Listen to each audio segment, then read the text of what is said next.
हर हर महादेव। आइए आप लोगों को एक बहुत ही अच्छा कजरी गीत सुनाते हैं जो सावन पर आधारित है और सावन आने वाला है। आप लोग सुनकर आनंद लीजिए और बताइए कैसा लगा हमारा यह सावन कजरी गीत। आइए सुनाते हैं। कि हरे रामा भीगत मोर चुनरिया बदरिया बरसे रे हारी। हरे रामा भीगत मोर चुनरिया बदरिया बरसे रे हारी। बदरिया बरसे रे हारी। बदरिया बरसे रे हारी। कि हरे राम छाई घटा घन घोरी बदरिया बरसे रे हारी। कि हरे राम भीगत मोर चुनरिया बदरिया बरसे रे हारी। देखो झूम रही अमराई शीतल मन पुरवाई रामा।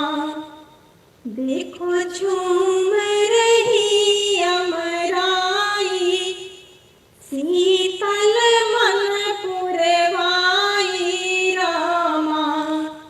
हरे रामा भद्रा में चमके बिजुरिया बदरिया घेरे रे हारी। कि हरे रामा भद्रा में बरस बदरिया बिजुरिया चमके रे हारी। हरे रामा भीगे मोर चुनरिया बदरिया बरसे रे हारी। चारों ओर भई हरियाली झूमे फूल की डाली रामा। चारों ओर भई हरियाली झूमे आम की डाली रामा। हरे रामा मनवा में उठे लहरिया बदरिया घेरे रे हारी। हरे रामा मनवा में उठे लहरिया बदरिया बरसे रे हारी।